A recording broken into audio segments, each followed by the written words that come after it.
Hey guys, we're live. It's Ted Bogert with The Ted Show. Very, very excited to have this young man on the show, Justin Sandler. Yes, I'm doing sir. that right today if it kills me. He's got a great background. I'm excited about this topic because, as you guys know, I know nothing about most topics, but invisible risk. We had a lot of people go, I knew about that topic and kind of are very excited to talk about what that is. So welcome to the show, Justin. Thank you. Thank you for having me. Thank you. I'm honored. Very excited. And I want everybody to know that Justin's website is scrolling across the bottom if you want to check it out. We're going to learn more about exactly. Yeah, you got to have the moves. It's like in the YouTube video. Click the link below. I don't know. Yeah, oh God, I don't even want to try. I'll embarrass everyone. But I've got to know what the website's about at some point. We'll get to that. And we'll get to the name that you have up, all sorts of good stuff. But let's start with origin. Tell them a little bit about you and your background. Sure. So I'm from Chicago, not from here. I've lived here 6 years. I came here after school, started in restaurants, didn't do very well. I was great at the sales customer service part, not so good at the multitasking part. So fun fact about me, I'm terrible at that. Me too. After that, I got into enterprise, which I want to give a quick shout out to Bob Berg. I know that he's going to be on your show. And when I read Endless Referrals, it changed me from thinking about sales as who's the best trickster to basically who can add the most value and live in the most integrity and honesty. And that really changed my life. I haven't really told him that. I kind of know him formally a little bit on Instagram and everything. So well, you should come on when the show on Thursday, I believe he's coming on. Make sure you, if you can, pop on and tell him, because he's his books really are life changing. They are. His approach is so unique, and I did not know that. I wondered why you asked me about him. That's so cool. Yeah. So I'm a big fan of him. So I told him I'd give him a shout out. So here's his shout out. But yeah, so I basically got into real estate after enterprise, thinking, okay, well, I started to feel better about sales and got good at it. So I thought, why don't I just do this for myself for commission instead of a lower salary? And I struggled in the beginning, like most people. Sure. Real estate's very, very, very tough. Was at Keller Williams, didn't do very well, lost all my money, went to David Weekley Homes, started to get the hang of it, left there, went to KB Home. And about 2 years ago, things started to really click. And I basically really started studying and reading and prepping and learning how this all worked. And that's kind of that. And then from real estate, I went into starting my own business on January 1st of this past year. And that kind of 2020? Yep, 2020, January 1st. Congratulations. I'm sure you didn't expect 2020 to be like this in the scheme of things. No, I didn't. And I didn't even expect to start my own business that quickly. I really thought it was kind of going to be a year out. But then something kind of really pushed me over that ledge, and I realized that I had to go for it. So, all right. So you leave real estate sales or real estate, and that can be a very lucrative market. We have a lot of realtors on here, and I'm sure you're familiar with that. What was the reason behind what was the one thing, or did you have one thing where you're like, all right, I can finally do this. This part's not for me, but now I want to do my own thing. What was the change where you decided, all right, January 1st, this is it. It's all about Justin and what Justin wants to give to the world. Yeah. So great question. And this is kind of going to be the segue into the invisible risk. So maybe I'll get to answer a couple of your questions at once. Good. But so in late October of last year, and I think we know a lot of the same people, a lot of real estate people we're friends with. So they may know some of the story already, but I went to Barcelona. This was something that was kind of on my checklist that I was really, really excited about. And I kind of started to learn more about the fact that people are really out there living life on their own terms, even sometimes just making $100,000 a year writing a blog, And so I started to become aware of the fact that there's more than one way to get where you want to go. And when I came back, so I was in new home sales and I loved it, but it's not very vacation friendly or free time friendly. And I didn't want to really do something like that once a year. And I started to feel kind of confined in my little office, which we're not really allowed to leave. And that felt kind of constraining my personality. And so to get to the invisible risk part, which is really what pushed me over the edge, I one night after working out, I was on the top of my my apartment building, and I filmed this Instagram video, which I ended up calling Invisible Risk. And like most Instagram videos I do, I had no clue what I was going to talk about. It's just kind of like something comes up in me that wants to say something, and I share. And so what I ended up saying in the video, which has been kind of a talking point for me, is we all see the risk of putting ourselves out there. And, you know, what if it doesn't work out? What if we lose our money? What if we're embarrassed? You know, what if this doesn't go how we want to go? And then we kind of are just back to square one. And we all feel that risk. And I think that's one of the biggest reasons we don't go for what we want, right? That fear of failure and all of the kind of negative repercussions. But what I started to think about is, let's say that you're on a path that you don't want to be on, that's leading where you don't want to be. Not only is that risky, but you're actually guaranteed to fail, because you're guaranteed to go where you don't want to go. And so I kind of started looking at that and thinking, wow, this is kind of a blind spot that we have, where yes, going for that thing you want might be risky, but we're not seeing the risk of continuing on the path we're on, which is sometimes a lot greater. And just to add to that briefly, because I think this is a big point for me. I come from a lot of health struggles, and that's kind of part of my story and the way I look at life. And I think, let's just say we're 40 years old, take an easy number. And so we think we're going to live to 80. And so we think we have 40 more years. And so we kind of calculate our life based on those 40 years. And we kind of plan out what it is we're going to do or not do or get to later based on that, right? But the danger or the kind of additional risk comes in where, what if you have 40 months or 40 days or 40 seconds? You know, you really don't know that. So we're calculating on this assumption that if we're wrong, and if we think we're going to start living in 12 months and really we had, 4, it becomes very, very risky. And I think it's a blind spot. So I like talking to people about this, because I really think we have to live intentionally and live for what we want now, not just with that assumption and that hope that we'll get it later. So invisible risk, if I'm hearing you, is the risk you take by staying in the comfort zone or staying in the modality or whatever you're doing. You're staying in that same spot. Yeah. And the invisible people don't look at that as a risk. So invisible risk makes complete sense to me. And they don't look at it because that's their comfort zone. They know it. They know the devil they're dancing with, or whatever that phrase is. And so what you're saying is people really need to evaluate that when they're thinking about making that leap, making that change, taking that job, starting that business, whatever it is. They need to realize that there's risk in staying where they're at. Yes, and just kind of realizing I love watching, Tim Ferriss and Brene Brown and and Louis Hose and Jay Shetty and all these interesting people. And people are always talking about they don't want to address their fear, they don't want to have that difficult conversation or be their real selves or whatever it is that's kind of the topic of the moment. But there's always this kind of invisible part where it's like, okay, well, what is your alternative? Because we kind of have two choices. You're either going to address it or not, but understand that if you don't go for what you want or you don't address what you need to, you're choosing that misery, and you're choosing that dissatisfaction. And as we know from the sales and real estate worlds, we make decisions when our dissatisfaction is high enough. So at some point you kind of have to decide, okay, well, I'm tired of it being this way and I have two choices. And so maybe I should just go for what I want, because you have to look at what are the choices, Well, you have, I feel like I think there's a lot of people, especially since the whole pandemic, that are really at that point where they're evaluating what their invisible risk is. They're evaluating, why am I in this job? Or I just got furloughed from my job I've been at for 30 years. What am I doing with my life?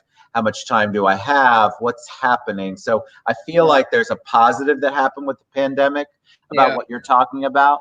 Most of the people that come on and talk about their invisible risk, I'm going to continue to use that term because I like it. You're using it. I love it.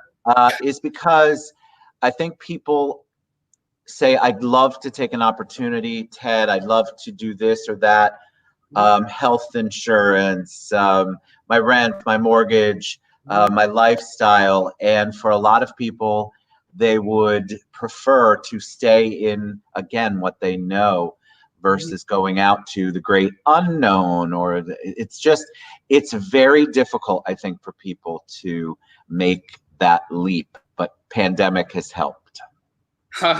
Yeah, or forced.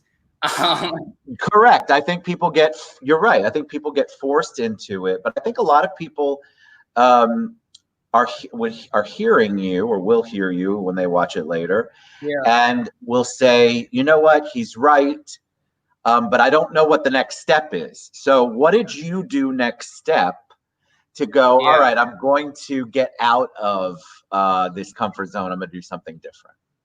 Yeah. A couple of things. And that's a great question, because I think that's something that people really, really do struggle with. It's like, okay, well, how do I go for my dreams? That sounds so easy, but how do you do it? Something that Brian Tracy says, I'm a huge Brian Tracy fan. I'm sure you're familiar with him. He always says that it's okay if you don't know everything of your whole plan, but you're always going to know the next step. And I found that that's true. And so I guess I would say to people, you don't have to know exactly how the whole thing is going to go to take the next step. And once you do take that next step, you'll know the next one after that. So it's kind of throwing yourself out into the abyss, which is scary. But again, understanding that if you don't do that, you have to live with the fact that you might have 3 years to live and you're thinking you have 40, and you're calculating on that. And that's a scary thought, So I think feeling that dissatisfaction enough to act, understanding that you'll always know the next step. You don't always have to know everything to start.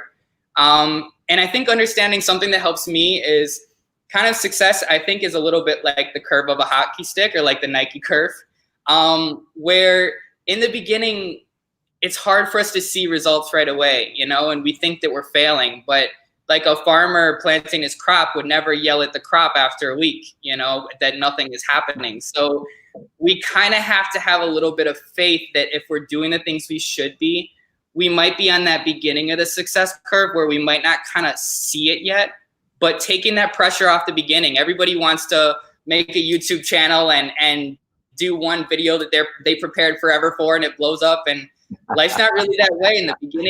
In the beginning, it might not look like things are happening, but that doesn't mean that they're not, because all successful people kind of went through that beginning as well. So understanding that that's a normal fear, and that all successful people had that fear. It's not just you as a weak person, Agreed. I think people, the first step, people spend, in my opinion, way too much time preparing for the first step. Yeah. Because that will completely mess your mind up and convince you 1,000 times over not to take the first step. Yep. So people will say, well, what's your 5-year plan? I just did a joking meme about this. I pulled it from some site. What are those? Nobody in 2015, their 5-year plan. How's that working out for you? I think that people get so caught up in, I have to have it perfect. It has to be this moment. I've got to know every step. And I agree 100% with you. You don't. You really don't, because guess what? There are going to be things that you have no idea how you're going to handle, because you don't know what the challenges are going to be. So you have to take the first step. The first step also doesn't have to be monumental. I was coaching someone, and they were so adamant about, you mentioned the YouTube channel, a YouTube video. The video had to be perfect. So they filmed it. They spent 6 months and then they asked my opinion. It was horrible. And the reason it was horrible is because you could tell the person was stressed out, speaking off cue cards or whatever was going up and down the screen. And it didn't even emote the message that they were trying to get out there. And I said, see, you've just wasted 6 months trying to be perfect on your first step, and your first step isn't perfect. And I think people get really caught up in that, the first step. No, you're right. And something I want to share, kind of to be transparent with people, because I think sometimes when we post on social media, people see our best selves. And so sometimes it's hard to communicate to people your struggles, even if you do put it in some of the posts. I don't know if people really see it. And so to kind of be transparent with people, I had no clue what I was doing. Like when I put in my work resignation, I had no clue what I was doing. The only thing I knew was that I wanted to help people to live the life they really wanted to be living, because I felt like we're taking a risk and not going for it. And I didn't know what that looked like. I started doing some real estate referrals. And then, I paid my parents back $8,000 thinking I would do these open houses and pass off the leads and get it back quickly.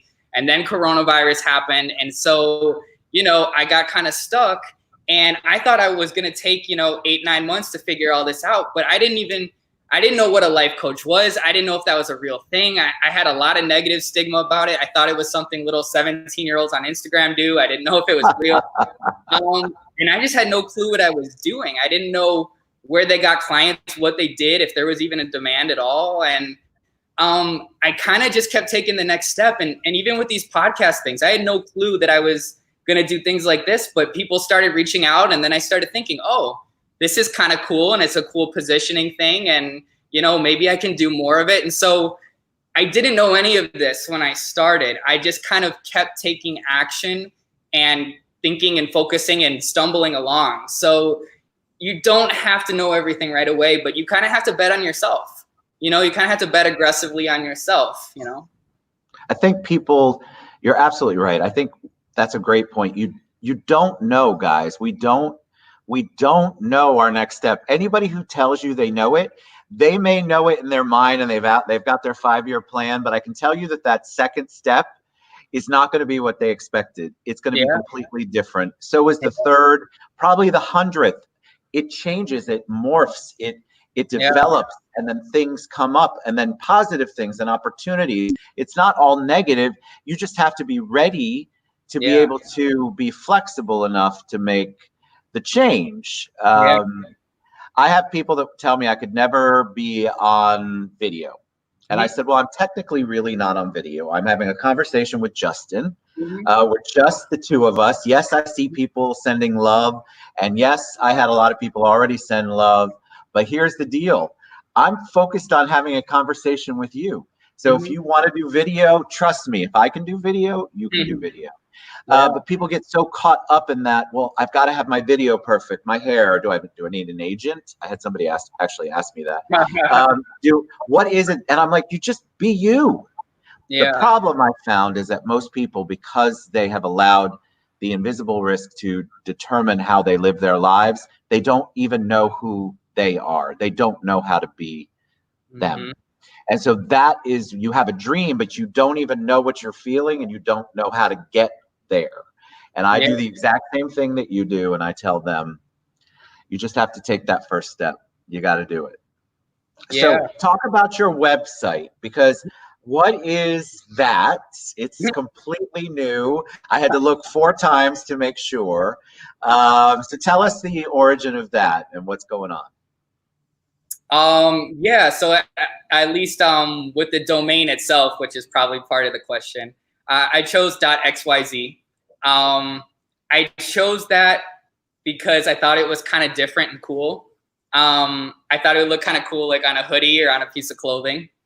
And fun fact, Alphabet, which is the company that owns Google, so they originally wanted abc.com, but that was owned by a BMW dealership, like an obscure one.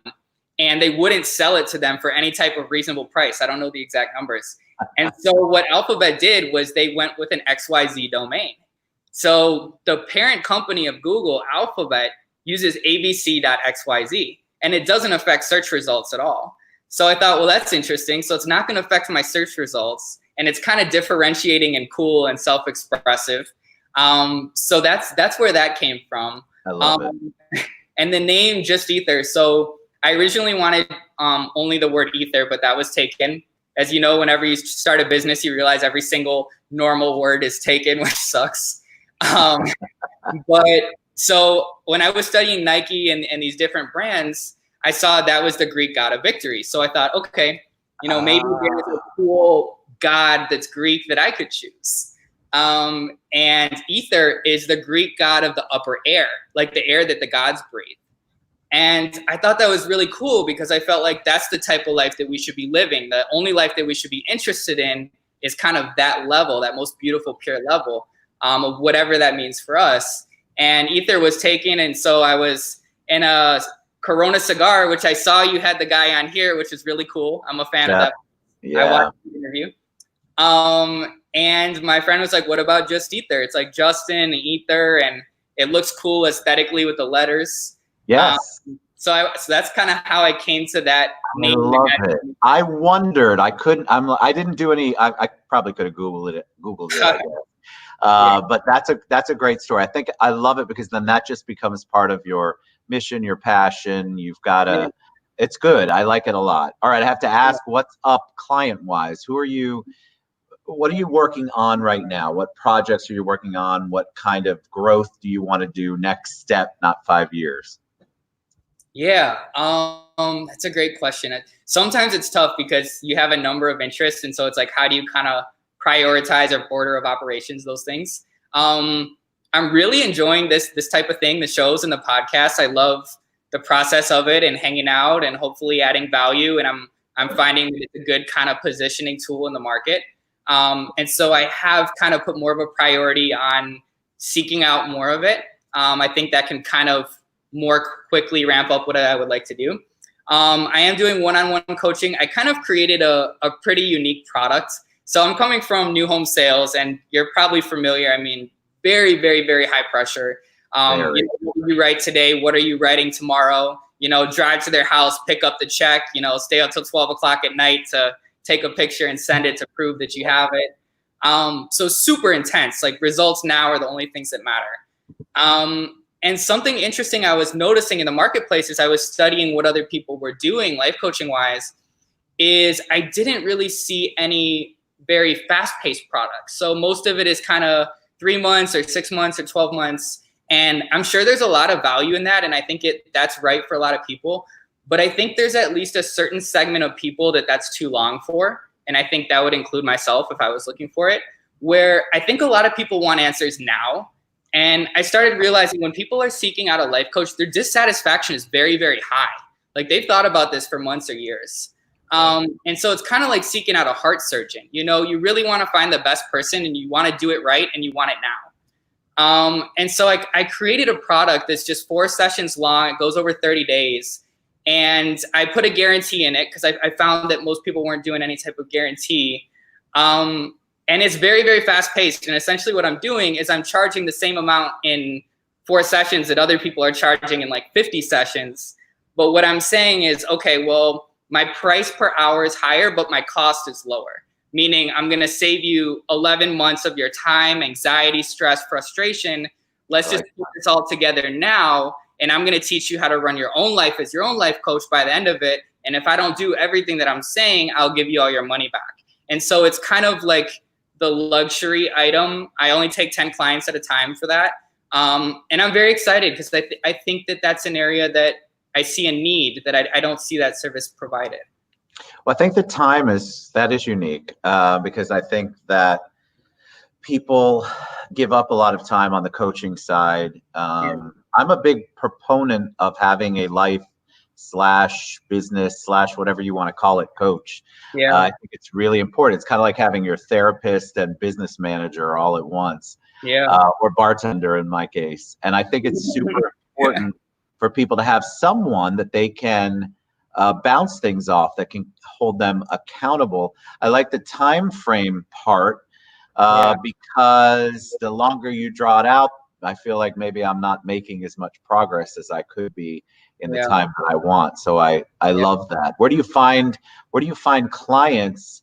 I love to ask this question about businesses, especially new ones, January 1st. How are you doing on your marketing as far as clients? How are you surviving COVID and everybody being funny about that or being furloughed, or how are you finding new people? So the life coaching thing is not only January 1st new, it's like 2 or 3 months new. So it's brand new. I started there's a platform called Bark, which is kind of like Thumbtack. I don't know if you've heard of Bark, but it's on there. And you can bid on leads. And so I probably spent about close to $2,000 over the course of a month or two, bidding on leads, kind of cold call / warm call type of thing, and did a number of sessions and learned the market a little bit. But what I learned was that wasn't the exact market that I wanted to be in, because what I was coming from of, you know, I have to sell the person the house in 2 or 3 hours on the first time, or I'm never going to get another chance. So the service that I'm used to providing is like extremely focused and fast. And I felt like there was a need for something like that in the market. So what I'm doing marketing wise now, part of it is shows like this, which I'm really excited about. Part of it is really, really focusing on Google reviews and doing some things for free to kind of continue to build that up. I think people looking for a premium service first look at the Google reviews, and then they look at the website, and then they kind of make the decision. So if I'm going to charge that, I have to really, really focus on that. And then after I have a little more reviews, I'm starting to go into like Google AdWords, Facebook ads, with a pretty specific target in mind of who I'm looking for. And so I figure even if I convert at low numbers, I will still more than make it back with the price that I'm asking, because I don't need many people to do it. So that's kind of my plan right now. I'm taking a little more time to position, and then the marketing dollars will go further once I start doing those. Love that. All right.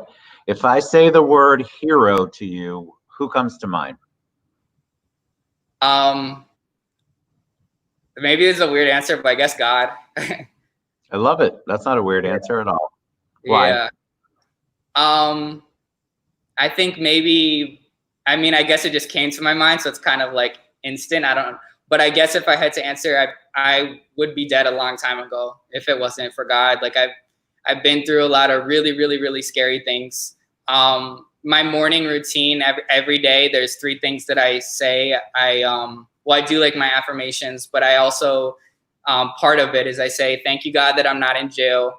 Thank you, God, that I'm not in the hospital. Thank you, God, that I'm alive. And I say this sometimes I do everything at night. Sometimes I miss it, but at least 1 to 2 times a day, it's part of my routine. And I really believe that, you know, sometimes many times a day, it's like, wow, like everything that I'm experiencing now is something that I wouldn't have gotten to experience. And so I'm very kind of aware of the fragility of life, which is, I think, one of the reasons my approach to everything is so much like, let's do it now. Right. But yeah, I think that's why, because I wouldn't be here. I wouldn't get to be having this talk with you. I love that. Thank you for the honesty. I'm starting to throw questions out to guests that I haven't prepped them for. Not that I prep you guys for questions anyway, but yeah. I think people are looking for some sort of guidance and inspiration. So that question tends to be powerful for the audience. Yeah. All right. So best way to reach you, Justin, how can they reach you if they're interested in learning more, want to know about you? What's the best way?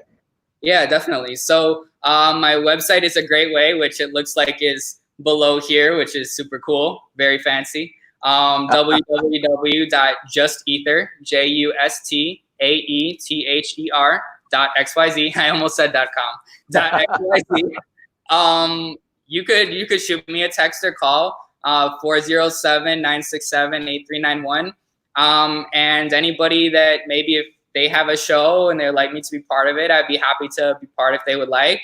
If they'd like to do a free session, just so I can get a little more practice, hopefully add value to them, I'd be happy to. And you know, maybe they become a paid client, but it's whatever's best for them. I love it. Thank you so much for sharing your journey and your story. That was a really important topic. I think people are struggling with that a lot, trying to make the right decision. And you definitely gave them some good words of encouragement and some steps. I appreciate that. All right, Justin Sandler, thank you so much for being on the show. You were a joy, my friend. Thank you. Thank you so much. Thank you. Have a great rest of your day. You guys have a great day. We'll be back. We've got a bunch of shows today. Reach out to Justin. Thanks, buddy. Appreciate it.